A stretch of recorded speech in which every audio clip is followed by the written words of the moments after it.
ইয়া আইয়ুহান নাস ইয়া আইয়ুহান নাস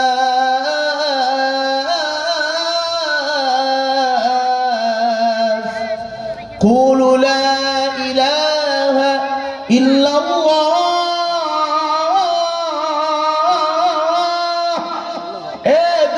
মানব জাতি বলো বলো কুলু লা ইলাহা ইল্লাল্লাহ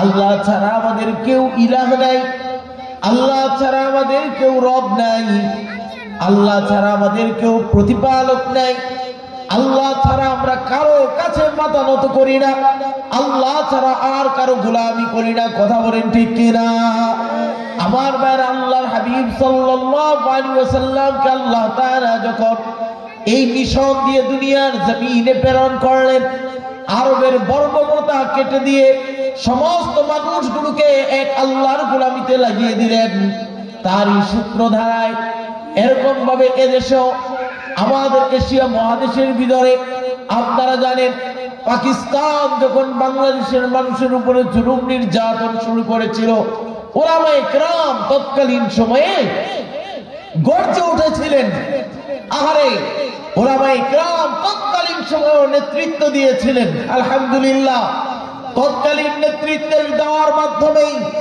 বাংলাদেশ একটি বুশ এরকম ভাবে স্বাধীন রাষ্ট্র হিসেবে পরিচিতি লাভ করেছে বাংলাদেশ একটি লাল সবুজের পতাকা আমরা অর্জন করেছি বাংলাদেশের একটি নির্দিষ্ট একটি ভৌগোলিক সীমারেখা আমরা পেয়েছিলাম কিন্তু আপনারা জানেন এরকম ভাবে পরিতাপের বিষয় বড় দুঃখের সাথে আমরা বলবো এরকম ৭১ সালের পর থেকে নিয়ে আমাদের ২০১৭ পর্যন্ত আপনারা দেখেছেন ২০২৪ পর্যন্ত আপনারা দেখেছেন এই প্রায় ৫-৫০ বছরের জীবনে বাংলাদেশ এরকম ভাবে তারপরও কেমন জানি স্বাধীনতা অর্জন আমরা করতে পারি নাই কেমন জানি এদেশের বুক হতে থাকার পরও আমাদেরকে চাঁদা দেওয়া লাগছে আমাদেরকে এরকম ভাবে আমাদের ভিকটিম যারা রয়েছে এদেশে সন্ত্রাসী করে যারা মাদকের ব্যবসা করে একদল মাদকের ব্যবসা করে কালো টাকার বাহার করেছে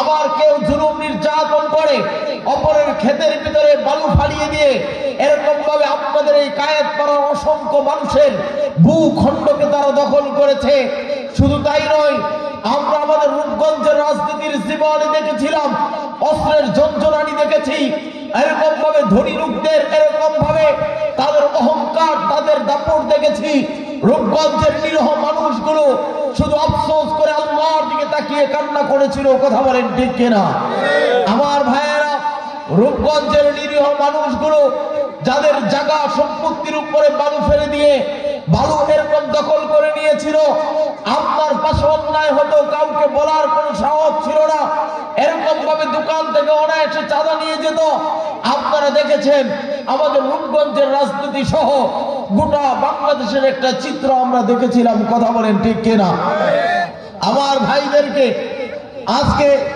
এই স্বাধীনতা দিবসে আজকে আমি আপনাদেরকে বাংলাদেশ নিয়েই আজকে কিছু কথা বলতে চাই খুব ভালো করে মনোযোগের সাথে শুনতে হবে আমার ভাইয়েরা আমাদের এই দেশ আমরা স্বাধীনতা লাভ করেছিলাম এদেশের মানুষের মৌলিক অধিকার বাস্তবায়ন হবে খাদ্য বস্ত্র অন্ন মানুষের চিকিৎসা খাত এমনকি মানুষের শিক্ষা ব্যবস্থা মানুষকে এরকম ভাবে দেওয়া হবে কিন্তু আমরা দেখেছি এরকম ভাবে এখনো পর্যন্ত প্রাইমারি স্কুলগুলো যেখানে এরকম ভাবে এখনো লেখাপড়ার তেমন কোনো তদারকি নেই সেখানে গরিবরাই পড়ে আছে কিন্তু ধনাঢ্য ব্যক্তিরা তারা এদেশে আলাদা স্কুল করে নিয়েছে যেমন জলসিঁড়ি ক্যান্টনমেন্টে আপনারা জলসিঁড়ির দিকে তাকিয়ে দেখেন সেখানে ধনাঢ্য ব্যক্তিদের সন্তানই একমাত্র পড়াশোনা করে সেখানে তাদের তদারকি ভিন্ন সেখানে স্বাভাবিক কোনো গরিবের সন্তান ভর্তি হতে পারে না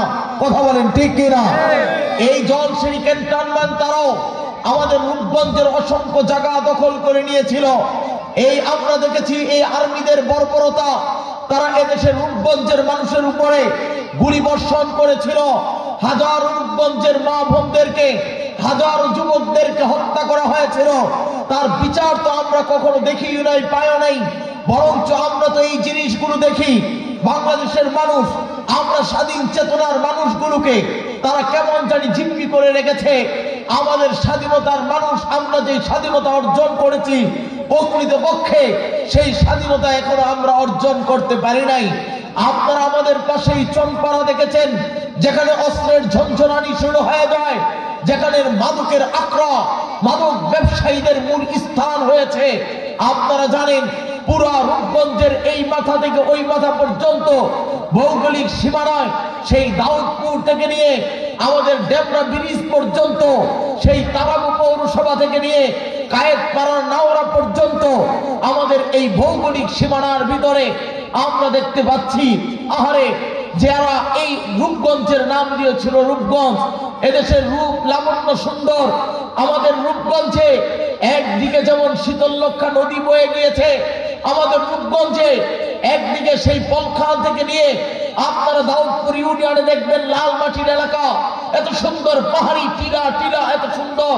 আপনার কায়েতপাড়া অঞ্চলের দিকে তাকিয়ে দেখেন, এক সবুজের সমারোহ, কি পরিমাণ ধানের চাষ হতো, কি পরিমাণ মানুষের এখানে খাদ্য উৎপাদন হতো।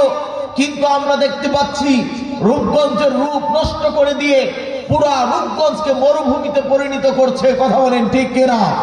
যেই পরিমাণ বালু রূপগঞ্জের ভিতরে ভরাট করা হচ্ছে, এই রূপগঞ্জে এরকম ভাবে বালুর এই জমিগুলোতে দুই একটা খেজুর গাছ আর দুই একটা উট ছেড়ে দিলে তাকে আর মরুভূমিতে যাওয়া লাগবে না। মরুভূমি দেখতে হলে রূপগঞ্জে আসলেই চলবে। কথা বলেন ঠিক কিনা?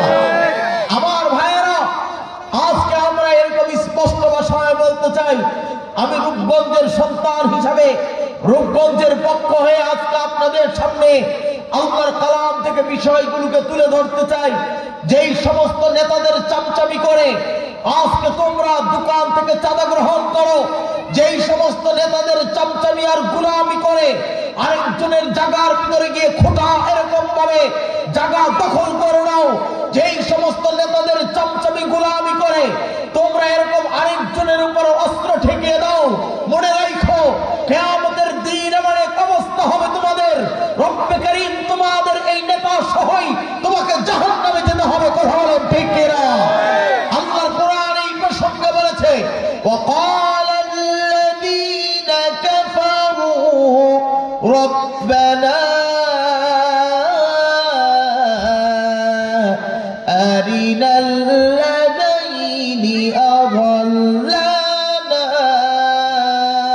من الجن والإنس نجعلهما تحت أقدامنا ليكونا من الأسفلين।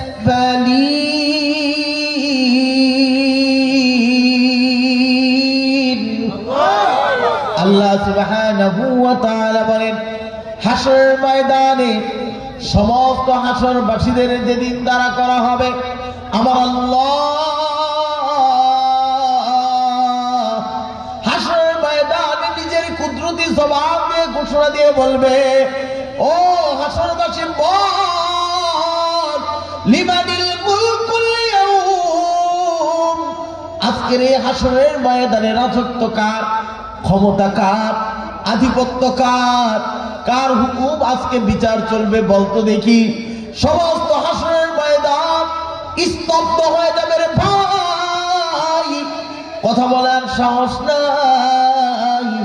সমস্ত হাসরবাসী যখন স্তব্ধ হয়ে যাবে, আমার আল্লাহ এবার নিজের কুদরতি জবান দিয়ে নিজেই উত্তর দিয়ে বলবে। আল্লাহ তাআলা যখন প্রশ্ন করবেন আবার নিজেই উত্তর দিয়ে দিবেন। আল্লাহ বলবেন, লিমানিল মুলকুল ইয়াউম, বলো তো আজকের দিনের রাজত্ব কার। এবার আমার আল্লাহ নিজেই তার জবান দিয়ে উত্তর দিয়ে বলবে, লিল্লাহিল ওয়াহিদিল কাহ্হার।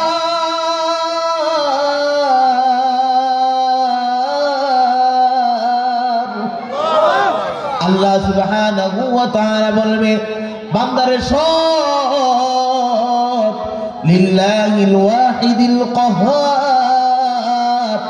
আজকের দিনের রাজত্ব, আজকের দিনের ক্ষমতা, আজকের দিনের এরকম ভাবে শাসন করার ক্ষমতা আমি আল্লাহ। এ বান্দা, এখানে কোনো নেতাগিরি চলবে না। এখানে কে এমপি ছিল, মন্ত্রী ছিল, চেয়ারম্যান ছিল, মেম্বার ছিল, না রে বান্দা, না। কোন পরিচয়ের দাম নাই। কে মাস্টার ছিল, কে মন্ত্রী ছিল, কে এরকম ভাবে মুহাদ্দিস ছিল, কে মুফাসসির ছিল, কে মুফতি ছিল, কে স্কুলের মাস্টার, কে মাদ্রাসার শিক্ষক, না না না। আজকে কারো কোনো এরকম ভাবে দাপট নাই। কে এরকম ভাবে এই দাউদপুর কায়েতপাড়া ইউনিয়নের চেয়ারম্যান ছিল, কে পুরা রূপগঞ্জের এমপি ছিল, দেখার টাইম নাই। আল্লাহ তাআলা সেদিন এরকম ঘোষণা দিয়ে বলবে, খুযুহু খুযুহু, ধর ধর ধর, প্রত্যেকটারে টাইট করে ধর, প্রত্যেকটারে বাইসা বাইসা ধর। ওই গোলাম দস্তগীর গাজী কই আছে ধর, ওই আন্দার রফিক কই আছে ধর, প্রত্যেকটার ঘাটটার ভিতরে ধর। খুযুহু, ধর। আল্লাহ বলবে ধর।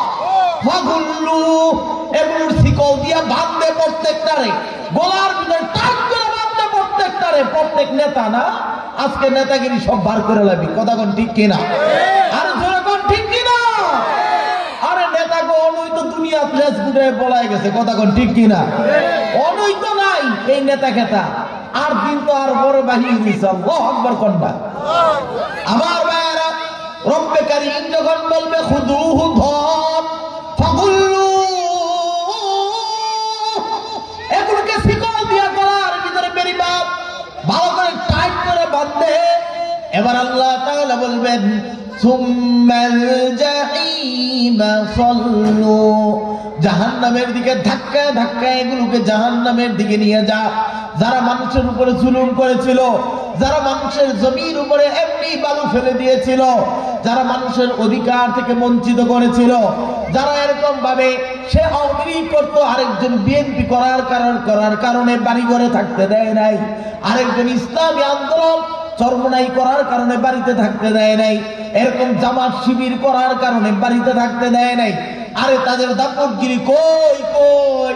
আল্লাহ তাআলা বলবেন, খুযুহু, ধর এগুলোকে, ফাগুল্লু, শিকল দিয়া বাঁধ, সুম্মাল জাহিম সাল্লু, এগুলোকে টাইনা টাইনা জাহান্নামের দিকে নিয়ে যা। কথা কোন ঠিক কিনা? এরে ভাই, ভালো করে বুঝেন, এমন একটা দিন আল্লাহ তাআলার কাছে আসবে।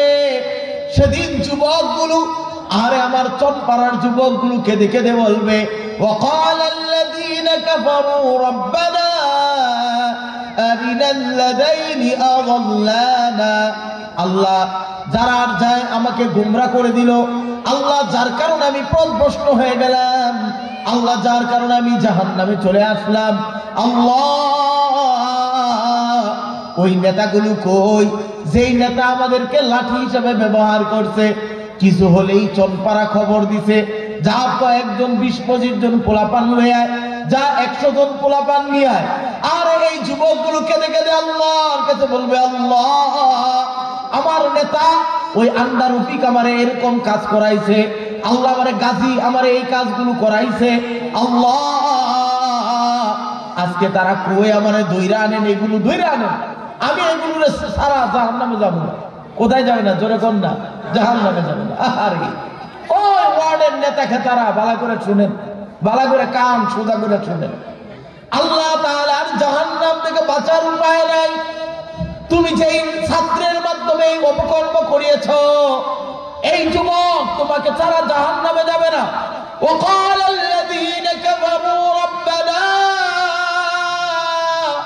আরিনাল্লাযীনি আযাল্লানা মিনাল জিন্নি ওয়াল ইনসি নাজআলহুমা তাহতা আকদামিনা লিয়াকুনা মিনাল আসফালিন।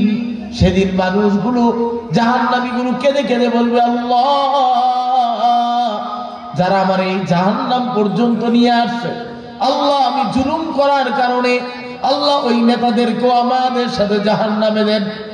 এরে ভাই, আমি আপনাদের সন্তান হয়ে আজকে কয়েকটি অত্যন্ত গুরুত্বপূর্ণ বিষয় আপনাদের সামনে তুলে ধরতে চাই।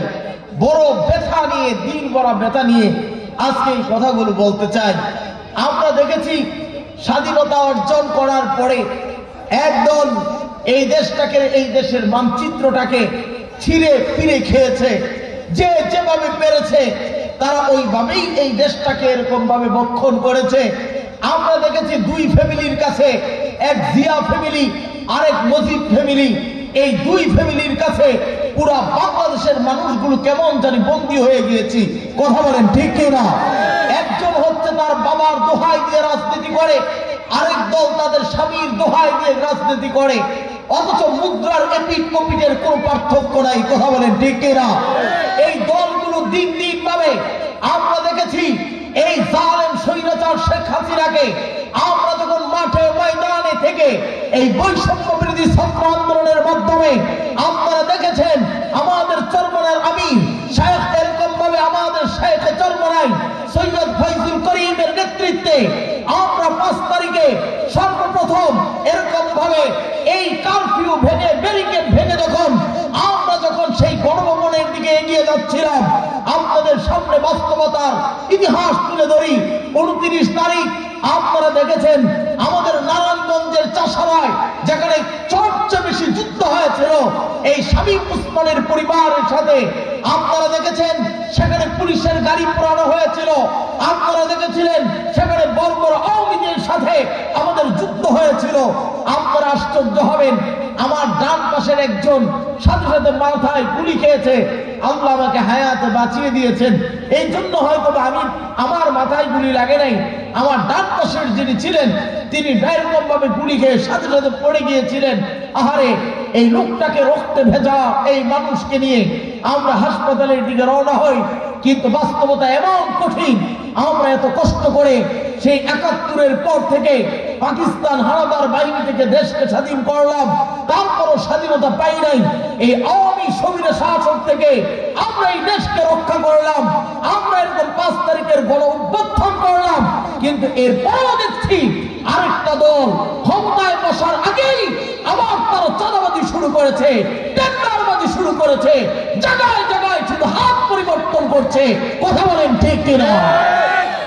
এই স্পষ্ট ভাষায় বলে দেই, এই স্পষ্ট ভাষায় বলে দেই, রূপগঞ্জের এই ভৌগোলিক সীমানা, সেই কায়েতপাড়ার শেষ সীমানা থেকে নিয়ে আমরা এরকম তারাবো পর্যন্ত যে কোনো সীমানায় যদি কেউ কোন চাঁদাবাজের জন্ম হয়, কেউ চাঁদা দাবি করে, কেউ যদি এরকম টেন্ডারবাজি করতে চায়, কেউ যদি কারো জমিনকে এরকম ভাবে জবরদখল করতে চায়, আপনাদের কাছে আমার আবেদন থাকবে এগুলোকে গাছের সাথে লটকিয়ে রেখে, তার গাছের সাথে লটকিয়ে রেখে এদের পা ভাইরে ভেঙে দিতে হবে। কথা বলেন ঠিক কিনা? আমরা এদেশে আর কোন নব্য স্বৈরাচার চাই না। কথা বলেন ঠিক কিনা? আমরা আর কোন স্বৈর শাসক দেখতে চাই না। এদেশের মানুষ তাদের ভাগ্য পরিবর্তনের জন্য এই বৈষম্য বিরোধী ছাত্র আন্দোলনের মাধ্যমে আমরা নেতৃত্ব দিয়েছিলাম, মাঠে ময়দানে যুদ্ধ করেছিলাম। আর আমরা দেখতে পাচ্ছি কেমন জানি দেশের পরিস্থিতিটা দিন দিন আবারও ঘোলাটে হয়ে যাচ্ছে। কথা বলেন ঠিক কিনা? আমার ভাইদেরকে বলবো, ভালো করে বুঝো ভাই, না রে ভাইরা, এই দুনিয়ার হায়াত তোমার আমার আসল নয়। এই দুনিয়ার পরও আরেকটা জগৎ আছে। কথা বলেন ঠিক কিনা? এর ভাই, তুমি এই জগতে যা করবা প্রত্যেকটা হিসাব কিন্তু আল্লাহর কাঠ গড়ায় দেওয়া লাগবে। কথা বলেন ঠিক কিনা? এর ভাই, মুসলমান এই কথার বিশ্বাস করে, আমানতু বিল্লাহি ওয়া মালাইকাতিহি ওয়া কুতুবিহি ওয়া রুসুলিহি ওয়াল ইয়াউমিল আখির ওয়াল কদরি খায়রিহি ওয়া শাররিহি মিনাল্লাহি তাআলা ওয়াল বাসি বাদাল মাউত। আমাদেরকে বিশ্বাস করতে হবে মৃত্যুর পরে আরেকটা জীবন আছে। এই জীবনে আপনার আমার প্রতিটা এরকম ভাবে অর্থের হিসাব দেওয়া লাগবে, প্রতিটা কাজের হিসাব দেওয়া লাগবে। কথা বলেন ঠিক কিনা? আমাদেরকে হিসাব দেওয়া লাগবে, প্রতিটা কাজের হিসাব দেওয়া লাগবে। যুবক, এ যুবক শোন, যে কোনো নেতার ডাকে চলে গেলেই চলবে না, যে কোনো নেতার ডাকে কাজ করলেই চলবে না। এরে দুস্থ ভালো করে বুঝে নাও, তোমাকে ইসলামিক মাইন্ডের হওয়া লাগবে, তোমাকে কোরআন এবং সুন্নাহ অনুযায়ী জীবনটা গড়তে হবে। কথা বলেন ঠিক কিনা? এই ইসলামিক অনুযায়ী জীবন গড়তে হবে। এরকম ভাবে জিয়ার আদর্শ দিয়ে জীবন করার জন্য তোমাকে বলা হয় নাই, মুসিবের আদর্শ দিয়ে জীবন করার জন্য তোমাকে বলা হয় নাই। কথা বলেন ঠিক কিনা? রাসূল করিম সাল্লাল্লাহু আলাইহি ওয়াসাল্লাম বলেন, তারাকতু ফীকুম আমরাইন লান তাদিল্লু মা তামাসসাকতুম বিহিমা কিতাবাল্লাহ ওয়া সুন্নাত রাসূলি। আল্লাহর নবী সাল্লাল্লাহু আলাইহি ওয়াসাল্লাম বলেন, এ উম্মতের দল শুনে নাও, কোরআন এবং সুন্নাহ এই দুইটা আদর্শ আমি তোমাদের কাছে রেখে গেলাম, এই দুই আদর্শকে ধরে রাখবা। কোরআন এবং সুন্নাহ তোমাকে যা শিক্ষা দেয় এই জিনিসটাকে এরকম ভাবে ফলো করা লাগবে। যেই নেতা তোমাকে নামাজের হুকুম দেয়, যেই নেতা তোমাকে রোজা রাখার হুকুম দেয়, যেই নেতার চরিত্র ভালো, যেই নেতা অন্য নারীর দিকে হাত বাড়ায় না, তোমাকে অন্য নারীর দিকে চোখ দিতে বলে না, যেই নেতা নিজেও মদের শরাবের গ্লাস থেকে বিরত থাকে, আরে তোমাকেও মদের শরাবের গ্লাস থেকে বিরত থাকার জন্য আদেশ করে, এমন সমস্ত নেতাকে অনুসরণ করতে হবে। কথা কোন ঠিক কিনা? আরো জোরে কোন ঠিক কিনা? আমার ভাইয়েরা, এই নেতা পাওয়া বড় কঠিন। কথা কয় না, ঠিক না? এই নেতা পাওয়া বড় কঠিন। আপনারা কি রাগ হইতেছেন নাকি? আরে আমি রূপগঞ্জের বলা, আমরা কইতাম না কইব কাটায়। কথা কন না, দূরের বাড়াইতে কথা কইব। কথা কন ঠিক কিনা? এরকম অন্য বাড়াইটারে কথা কইব নাকি? আমরা রূপগঞ্জের সন্তান, রূপগঞ্জ আমাদের, রূপগঞ্জ নিয়ে আমরা কথা বলবো। কথা বলেন ঠিক কিনা? কোন বিদেশি বিদেশি বাড়াইটাদের কথা বলার সুযোগ নাই। কথা বলেন ঠিক কিনা? আমাদের এই রূপগঞ্জকে আমাদের সুন্দর করতে হবে, সবাইকে একতা হতে হবে, একতাবদ্ধ হতে হবে। আমরা যদি একতা ঘর না তুলি, এদেশে আমাদের কবরস্থান পর্যন্ত তারা দখল করে নেবে। কথা বলেন ঠিক কিনা? আমাদের কবর দেওয়ার মতো জায়গা থাকবে না। আমরা দেখেছি যারাই যখন ক্ষমতায় আসে তারাই তখন অন্যদের হাতে হাত মিলিয়ে, আপনারা জলশ্রী পর্যন্ত দেখেছেন, দেখতে দেখতে জলশ্রী 1, জলশ্রী 2 হতে হতে বিভিন্ন ধরনের পুরো রূপগঞ্জকে মরুভূমিতে পরিণত করছে। কথা বলেন ঠিক কিনা? নেতারা তল থেকে কমিশন কামায়, কিন্তু ভাগ্যের পরিহাস, আমার রূপগঞ্জবাসী তারা অত্যন্ত কষ্ট নিয়ে শুধু ঘরের ভিতরে মুখ পুছে বসে আসছে। কথা বলেন ঠিক কিনা? আমার ভাইদেরকে বলবো, এরে ভাই, সময় এসেছে কথা বলার, সময় এসেছে প্রতিবাদ করার। কাউকে ভয় পাইলে চলবে না। কথা বলেন ঠিক কিনা? তোমার নেতার 2 হাত, তোমারও 2 হাত। কথা কও ঠিক কিনা? তারও 2টা চোখ, তোমারও 2টা চোখ, তারও 2টা পাও, তোমারও 2টা পাও। খোদা তোমাকেও শক্তি দিয়েছে, তাকেও শক্তি দিয়েছে। কোন নেতা যদি হকের উপরে থাকে, তার জুতা ঠিক করতে আমরা রাজি আছি। কথা কোন ঠিক কিনা? যারা মানুষের সেবা করবে তাদের জুতা মাথার উপরে রাখলো আমাদের সমস্যা নেই। কথা কোন ঠিক কিনা? কিন্তু যারা মানুষের সাথে গাদ্দারি করবে তাদের সাথে আমাদের আপোষ হলে চলবে না। ইনশাআল্লাহ আপনারা জানেন আমি এমপি নির্বাচন করি রূপগঞ্জ থেকে হাত পাখায়। আল্লাহ শুকর করে বলি, ইনশাআল্লাহ আগামীর বাংলা হবে ইসলামের বাংলা। আল্লাহু আকবার বলেন, আরো জোরে বলেন আল্লাহু আকবার। আগামীর দেশ হবে ইসলামের দেশ। সমস্ত জায়গায় বাংলাদেশের সব জায়গায় এখন শুধু মানুষের কথা, মুদ্রার এপিট ওপিট আর কেউ দেখতে চায় না। সবাই চায় ইসলামিক দল ক্ষমতায় বসবে। কথা বলেন ঠিক কিনা? এই হচ্ছে বাস্তবতা।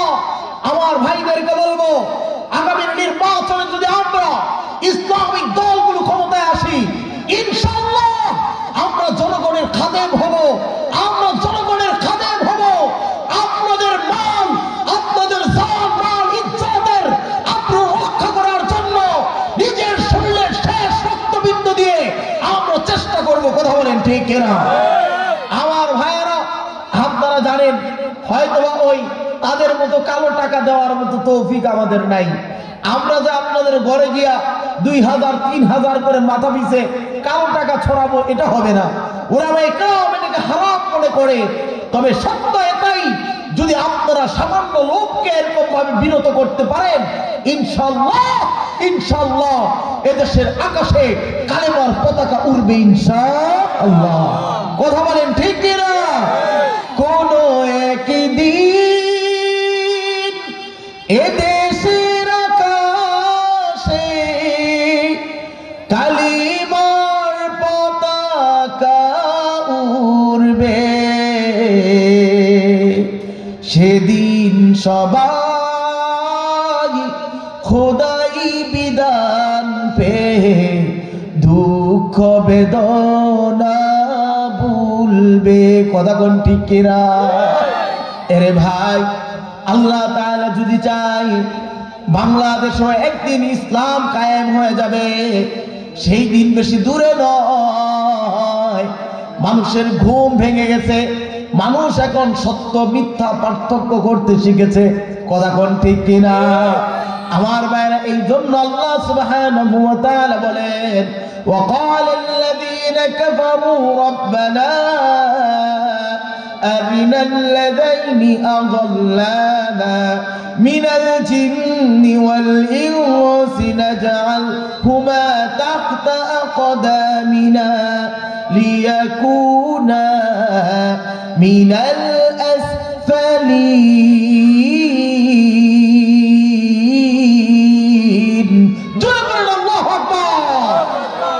আমার ভাইয়েরা, বর্তমান জমানার বাস্তব সত্য বিষয়টাকে তুলে ধরি, শুনেন। উলামায়ে কেরাম স্বাধীনতার সময় এরকম ভাবে, আপনারা জানেন উলামায়ে কেরাম এদেশের নেতৃত্ব দিয়েছিল, কিন্তু আমাদের উলামায়ে কেরামের নাম নিশানা মুছে দিয়েছে। তারা মিথ্যাভাবে স্বাধীনতার ইতিহাস তৈরি করেছে। তারা টিভি সিনেমার ভিতরে বিভিন্ন ধরনের ড্রামা, বিভিন্ন ধরনের ছবি প্রকাশ করে আলেম উলামাদেরকে রাজাকারের ভূমিকায় দেখানো হয়েছে। কথা কোন ঠিক কিনা? যেখানেই রাজাকার সেখানেই মাথায় টুপি দেওয়ায়। যারা এরকম রাজাকারের ছবি এরকম ভাবে বানিয়েছে, তারা দাড়ি আর টুপি দিয়া, লম্বা একটা লাল রুমাল দিয়া, তারা এক একজনের রাজাকার বানাইয়া এদেশে আলেম উলামাদেরকে নিচু করেছে, আলেম উলামাদের সম্মানকে নষ্ট করেছে। অথবা বাস্তব সত্য বিষয়টা বুঝে আল্লাহর নবী সাল্লাল্লাহু আলাইহি ওয়াসাল্লাম বলেন, আমার উম্মতের দল শুনে নাও, তোমার এই যে দেহটা দেখো, এই দেহের ভিতরে আল্লাহ তাআলা একটা গোশতের টুকরা দিয়েছে, তার নাম হচ্ছে কলব। নাম কি? জোরে কোন নাম কি? আল্লাহর নবী বলেন এরকম ভাবে, আলা ইন্না ফিল জাসাদি মুসগা ইযা সালুহা সালুহাল জাসাদু কুল্লু ওয়া ইযা ফাসাদাত ফাসাদাল জাসাদু কুল্লু আলা ওয়াহিয়াল কলব।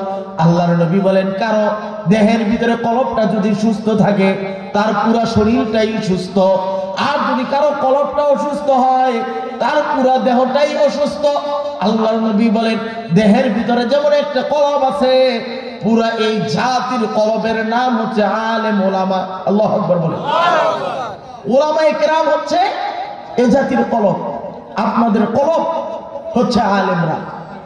আলেমরা যতদিন পর্যন্ত হকের উপরে থাকবে, এই জাতি ততদিন হকের উপরে থাকবে। আলেম উলামা যদি গুমরা হয়ে যায়, আলেম উলামা যদি পথভ্রষ্ট হয়ে যায়, আলেম উলামা যদি স্বৈরাচার সরকারের পাঁচটা তাগুতের গোলাম হয়ে যায়, তাহলে এই জাতীয় গোলাম হয়ে যাবে। কথা কোন ঠিক কিনা? জোরে বলেন ঠিক না? এই জন্য আমরা দেখেছি জীবনে কত দরবারি আলেমের ছবি আপনাদের সামনে আছে। কথা কোন ঠিক না? যারা এরকম ভাবে স্বৈরাচার সরকারের পাঁচটা গোলাম ছিল। আমার ভাইয়েরা, একটা কথা মনে রাখবেন, আল্লাহর নবী বলেছেন, দেহের ভিতরে কলমের যে ভূমিকা, পুরো জাতির ভিতরে আলেম উলামাদের সেই ভূমিকা। যে আলেমরা হকের উপরে থাকবে, যে আলেমরা হকের উপরে অবিচল থাকবে, এই জাতি যতদিন তাদেরকে অনুসরণ করবে, আল্লাহ তাআলা এই জাতিকে কখনো গোমরা করবেন না, এই জাতি পথভ্রষ্ট হবে না, এই জাতি কখনো অপমান অপদস্থ হবে না। বলেন আল্লাহু আকবার। আমার ভাইয়েরা, আজকে আপনাদের সামনে কয়েকটা ইতিহাস তুলে ধরতে চাই। এর ভাই, হয়তো অনেকে জানেন না, মুক্তিযুদ্ধে উলামায়ে কেরামের কি অবদান ছিল আপনাদের জানা থাকা দরকার।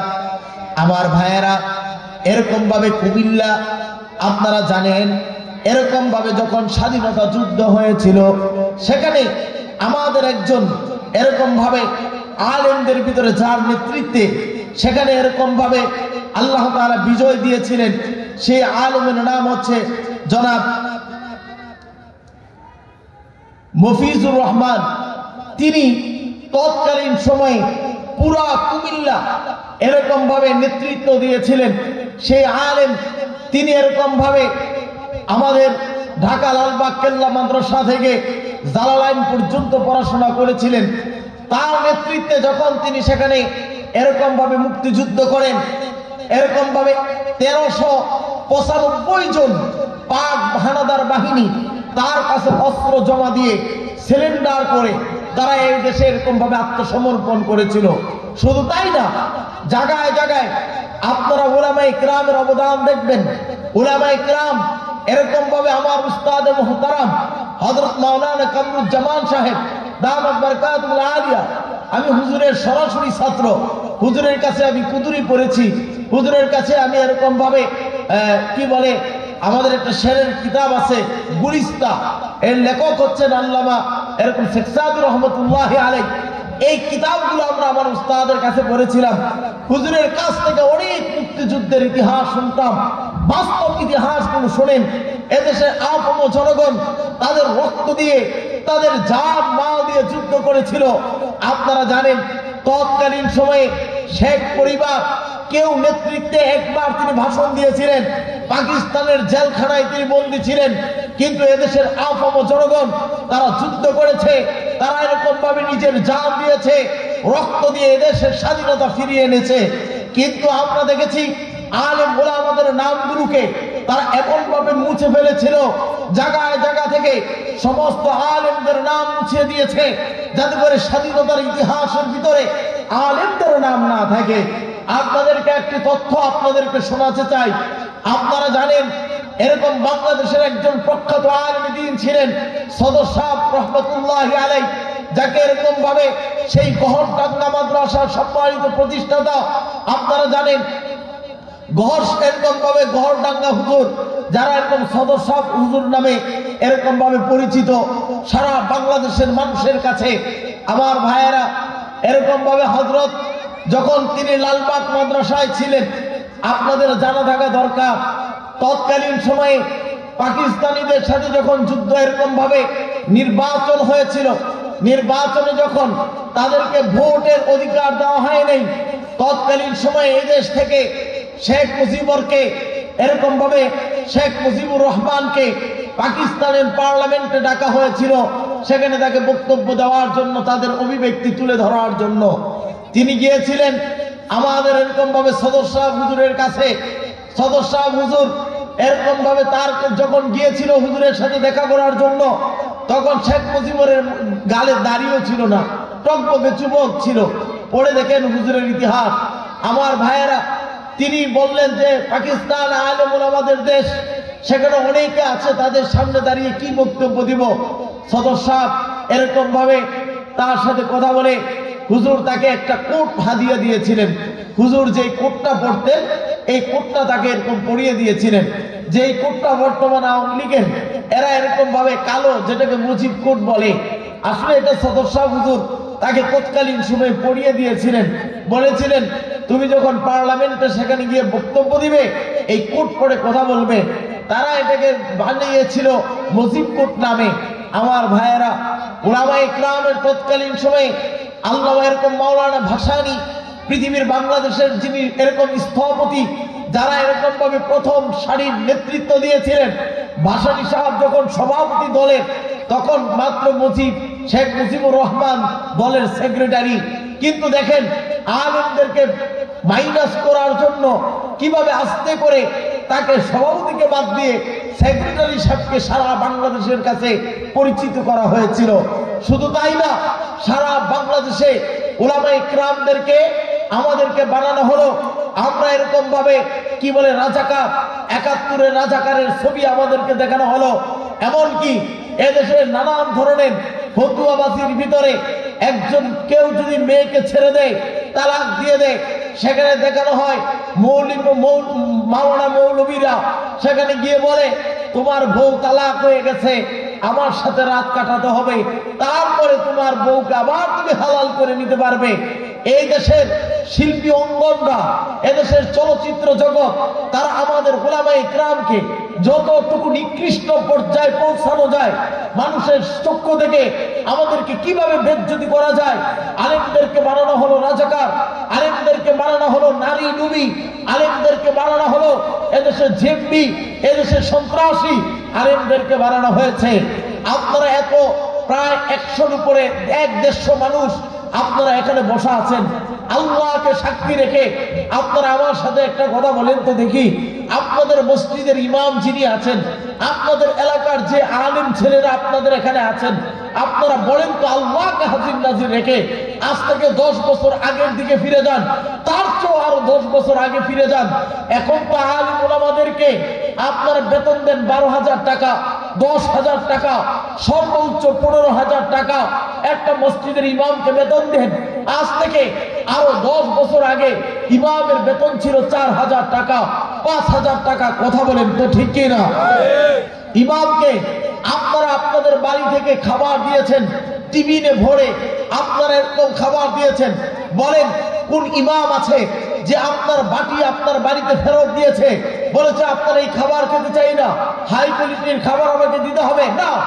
আলেম ওলামা ধৈর্যের সীমা দেখিয়েছে। আলেম ওলামা কখনো খাবার নিয়ে আপনাদের সাথে বাহানা করে নাই, আলেম ওলামা বেতন নিয়ে কখনো আপনাদের সাথে বাহানা করে নাই। আলেম ওলামারা যারা এত অল্প টাকার বিনিময়ে হলো নিজের সংসার পরিবার পরিজনকে চালিয়েছে। বলেন তো দেখি, একটা পিস্তলের দাম কি 1,000 আর 2,000 টাকা? আপনারা কি মনে করেন একটা চকলেটের দাম, একটা বোমার দাম কি 1,000 আর 2,000 টাকা? আরে আলেম তো তার নিজের পরিবার চালানোর মতোই টাকা তার ছিল না, অল্প মূল্যে আমরা বেতন পাইতাম। সেই আলেম ওলামাদেরকে তারা জঙ্গি বানিয়েছে, এই আলেম ওলামাদেরকে তারা এরকম ভাবে বিভিন্ন ধরনের সমাজের ভিতরে সন্ত্রাসী কায়দায় প্রকাশ করেছে। আপনারা দেখেছেন আলেম ওলামাদেরকে এই দেশের সবচেয়ে বড় বৈষম্যের শিকার করেছে। আপনারা জানেন কি জানি না, দেখেন একজন আলেম তার এরকম ভাবে আপনারা আপনাদের কত হাই কোয়ালিটির এরকম মেহমানদারিতে যান, কিন্তু একজন আলেম যখন টুপি পাঞ্জাবি পাগড়ি পরে যায় তখন সবাই তাকায় থাকে, মনে হয় যেন এটা আফ্রিকার জঙ্গল থেকে ছুটে আসা এক নতুন প্রাণী। কথা বলেন ঠিক কিনা? আমাদের ওলামায়ে কেরামের প্রতি মানুষের যে বৈষম্য ছিল, মানুষ এরকম এর একমাত্র কারণ হচ্ছে এই স্বৈরাচার, এই ফ্যাসিবাদ সরকার, এই শেখ হাসিনা সরকার। তারা আলেম ওলামাদেরকে এরকম ভাবে সমস্ত জায়গার ভিতরে তারা মাইনাস করেছে, জায়গায় জায়গায় রাজাকারের ভূমিকায় আলেমদেরকে দেখিয়েছে। অথচ এদেশের ওলামায়ে কেরাম রাজাকার ছিলেন না, এদেশের আলেম ওলামা তারা কারো উপরে জুলুম করে নাই। আপনাদের সামনে আমি আল্লাহর নামের কসম খেয়ে বলতে পারি, মাথায় কোরআন শরীফ দিয়ে শপথ করে বলতে পারি, পুরা রূপগঞ্জের এই সীমানা থেকে ওই সীমানা পর্যন্ত আপনারা একটা ইতিহাস দেখাতে পারবেন না কোন আলেম কারো জমি দখল করেছে, কোন আলেম কারো বাড়িতে গিয়ে চাঁদা চেয়েছে, কোন আলেম কোন মা বোনের মেয়েকে বাড়ি থেকে টেনে এনে দর্শন করেছে। শুধু এটা রূপগঞ্জ নয়, গোটা বাংলাদেশের আপনাদের সামনে ইতিহাস তুলে ধরলাম। পারলে 5টা ইতিহাস, পারলে একটা ইতিহাস আমার সামনে তুলে ধরেন। শুধু তাই নয়, আলেম ওলামা এরকম ভাবে আমাদের এরকম ভাবে আপনারা জানেন, এরকম ভাবে উলামায়ে কেরাম তারা এত স্বচ্ছ, আলহামদুলিল্লাহ এত স্বচ্ছ। আমি নিজে আলেম হিসাবে বলি না, বাস্তবতা আপনাদের সামনে তুলে ধরি। উলামায়ে কেরাম আপনি যতটুকু পরিষ্কার পরিচ্ছন্ন থাকেন তার চেয়ে পরিষ্কার নিজের দেহকেও রাখে, তার চরিত্রকেও রাখে। উলামায়ে কেরাম আমরা এরকম ভাবে আহারে আপনারা তো অন্তত পক্ষে ফরজ গোসল করার ভয়ে ফজরের নামাজের কাতারে শরীক হতে চান না, কিন্তু আমরা উলামায়ে কেরাম এই শীতের পানিতে ফরজ গোসল করে হলো আমরা ফজরের জামাত পড়াই। কথা বলেন ঠিক কিনা? উলামায়ে কেরাম শুধু তাই নয়, উলামায়ে কেরাম আমরা এমন এক জাতি, আল্লাহ শুকর, আমরা কারোর সাথে বেয়াদবি করি না, কারোর সাথে চোখ তুলে কথা বলি না। আপনাদের সাথে মিলে মিশে একটা সমাজের ভিতরে আপনার শত্রু থাকতে পারে, কিন্তু আলেম আপনার শত্রুর সাথে আপনার বন্ধুর সাথে আপনার সাথে মিলেমিশে একটা সমাজের মসজিদে তাকে থাকতে হয়। একজন আলেম এরকম ভাবে নিরপরাধ আলেমদেরকে এদেশের এরকম ভাবে মানুষগুলো, রাজনীতিবিদ মানুষরা আমাদেরকে করুণার নজরে তাকায়, মনে করে এরকম ভাবে তাদের বিয়ে অনুষ্ঠানে আর তাদের মরার অনুষ্ঠানে শুধু আলেমরা গিয়ে দোয়া করে আসবে, দুগা খেয়ে আসবে আর হাতে 500 টাকা ধরিয়ে দিবে আর একটু দোয়া করে এর বাবারা জান্নাত থুই আইব। কথা কোন ঠিক কিনা? ভাবটা এমন। আল্লাহ শুকর, আমাদের রূপগঞ্জের আলেম ওলামা আমরা করুণার ভিখারি না। আপনি যতটুকু কুটিপতি, আমি আপনার থেকে কোনো মূল্যে কম না। আমিও কুটিপতির সন্তান, আমারও টাকা পয়সার অভাব নাই। আপনি গাড়ির মালিক, আমিও গাড়ি আছে আমার। আপনি কিসের মালিক? আপনার কিসের এত হেডাম?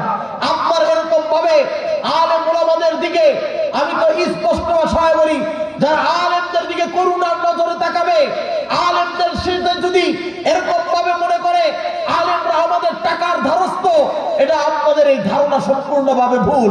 আপনি যখন সরকারি একটা জায়গায় চাকরি করলে আপনি বেতন পান, উলামায়ে কেরাম তারা মাদ্রাসা মসজিদে চাকরি করে তারাও তাদের একদম হালাল ইনকাম তারা কায়েম করে। কথা বলেন ঠিক কিনা?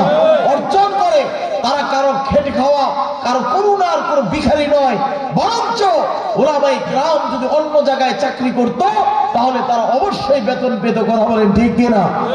আমার ভাইয়েরা, যে আমার ভাইয়েরা আজকে আপনাদের কাছে কিটা আমার ভাইয়েরা, এই জন্য আপনাদের সামনে আজকে আমি বিষয়গুলোকে একটু তুলে ধরতে চাইলাম। এই জন্য এই স্বাধীনতার পরও এদেশের মানুষ আজকে কেমন জানি আমরা স্বাধীনতা পাই নাই।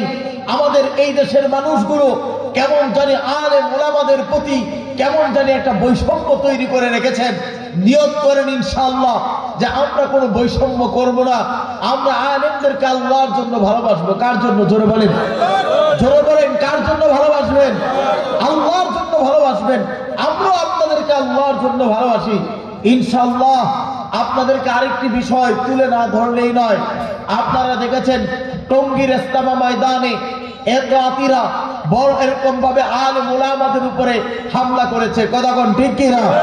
এই জিনিসটা আপনারা দেখেছেন না? আজকে আপনাদেরকে বলি, এখানে যারা বসা আছেন বলেন তো দেখি, একজন আলেম সেই ছোট্টবেলা থেকে আপনার সন্তানকে আপনি মাদ্রাসায় ভর্তি করিয়েছেন, মক্তবে দিয়েছেন, মক্তব থেকে নিয়ে এরকম ভাবে এই ছেলেটা দাওরা পর্যন্ত পড়েছে, মুফতি পড়েছে, মুহাদ্দিস হয়েছে। আমরা একজন আলেম হতে 16 থেকে 17 বছর পর্যন্ত আমরা লেখাপড়া করেছি, মা বাবার আদর থেকে দূরে থেকেছি, মনের ইচ্ছা মতো কখনো খাবার খেতে পারি নাই। মাদ্রাসা যেটা রান্না করে সেটাই খেয়েছি। সারা জীবন এক তরকারিতে খাবার খেয়েছিলাম। মাদ্রাসায় এত কষ্ট করে আপনারা যেমন অনেক অনুষ্ঠানে শরীক হন, বিয়ার অনুষ্ঠান, কত অনুষ্ঠান ছাত্র জমানায় আমার আপন বোনের বিয়ে হয়েছে, আপন ভাইয়ের বিয়ে হয়েছে, সেগুলোতে অংশগ্রহণ করতে পারি নাই। এত কষ্ট করে একজন আলেমকে আলেম হতে হয়। আর আপনারা মনে করেন এক চিল্লা দুই চিল্লা দিলেই বুঝি বড় আলেম হয়ে যায়, এক চিল্লা এক সাল লাগাইলেই বুঝি আমির হওয়া যায়। এটা সম্পূর্ণভাবে ভুল, এটা সম্পূর্ণভাবে ভ্রান্ত। কথা বলেন ঠিক কিনা? আল্লাহ তাআলা বলেছেন আতিউল্লাহ ওয়া আতিউর রাসূলা ওয়া উলিল আমরি মিনকুম। আল্লাহ তাআলা বলেন, হে দুনিয়ার মানব জাতি শোনো, তোমরা আল্লাহ এবং তার রাসূলকে এবং উলামায়ে কেরামকে অনুসরণ করবা, যে উলামায়ে কেরাম তোমাদেরকে কোরআন এবং সুন্নাহ অনুযায়ী চলায়। কথা বলেন ঠিক কিনা? আমার ভাইয়েরা, আজকে আমরা স্পষ্ট ভাষায় বলতে চাই, যারা এক চিল্লা দুই চিল্লা লাগিয়ে নিজেকে আমির মনে করে আমিরের চেয়ারে বসতে চায়, আমির জোর করে নেওয়ার কোনো জিনিস না। কথা বলেন ঠিক কিনা? আমার ছোট্টবেলা থেকে আমার আব্বাজান পুরা রূপগঞ্জ থানার আমির ছিলেন, তাবলীগের আমির। আব্বা এখনো জীবিত আছেন, দেখে আসতে পারেন আমার আব্বাজানকে। পাকিস্তান পিলটের কোরআনে হাফেজ, এখনো আল্লাহর বান্দা, বৃদ্ধ হয়ে গেছেন, প্রতিদিন মসজিদের বারান্দায় বসে বসে কোরআন তেলাওয়াত করে, এখনো তার দৈনিক দিনের আমল হচ্ছে তেলাওয়াত। এ আমার ভাইয়েরা শোনেন, এই আমলওয়ালা এত বড় মুখলেস একটা দল তাবলীগের জামাত, যেই জামাতের রাজনীতি ছিল না, যেই জামাতের মানুষগুলো একে অপরকে ভালোবাসতো, একে অপরের মুখে খাবার তুলে দিত, কিন্তু ওই ভারতের সাদপন্থী এক সাদ মাওলানা সাদের কারণে আজকে পুরো দলটাকে টুকরো টুকরো করে দিয়েছে। কথা বলেন ঠিক কিনা? আপনারা বলেন তো দেখি, এই মাওলানা সাদ তিনি এরকম ভাবে বলেন তার কিছু আকীদা হচ্ছে, তিনি বলেন এরকম হেদায়েত নাকি আল্লাহর হাতে নাই, হেদায়েত নাকি নবীদের হাতে, বলেন নাউজুবিল্লাহ। অথচ আল্লাহর নবী যখন তার চাচা আবু তালেব মৃত্যু শয্যায় শুয়ে আছে, তিনি বারবার বলতেছিলেন, চাচা যান আপনি একবার বলেন লা ইলাহা ইল্লাল্লাহ, আমি বাকিটা আল্লাহর কাছে সুপারিশ করব। কিন্তু চাচা বারবার বলেছিল যে দেখো আমি যদি তোমাকে এই মুহূর্তে নবী মেনে নেই, এরকম ভাবে মানুষ আমাকে ধিক্কার দিবে। আল্লাহ কোরআনের আয়াত নাযিল করলেন, এরকম ভাবে আল্লাহ তাআলা কোরআনের আয়াত নাযিল করে দিয়েছেন এরকম ভাবে যে তোমরা হে নবী আপনি এরকম ভাবে তাকে হেদায়েত দিতে পারবেন না, আপনি যাকে ভালোবাসেন তাকে হেদায়েত দিতে পারবেন না। হেদায়েতের মালিককে, জোরে বলেন তো দেখি আল্লাহ। আমার ভাইদেরকে আজকে বলবো, এই একলাতি বর্বর জাতিরা তারা এরকম 2018 সালেও এরকম নির্মম ভাবে তারা হামলা করেছিল, আবার এখন এসে 2024-ও আমার 4টি ভাইকে তারা হামলা করে শহীদ করেছে, অসংখ্য মানুষকে হত্যা এরকম ভাবে আহত করেছে। আমাদের কায়েদ পাড়ার সবচেয়ে গুরুত্বপূর্ণ তাবলীগের একজন জিম্মাদার, তিনিকেও এরকম ভাবে আঘাত করেছে। এরকম ভাবে আমরা আজকে বলবো এই সমস্ত বাতিল ফেরকাদের সাথে আমাদের কখনো আমরা একমত হতে পারি না, তাদের সাথে আমাদের কোনো সম্পর্ক নাই। আগামীকাল ইনশাআল্লাহ বুলতা গাউসিয়াতে আমরা প্রতিবাদ মিছিল করব, আপনারা সেখানে যাবেন। আমি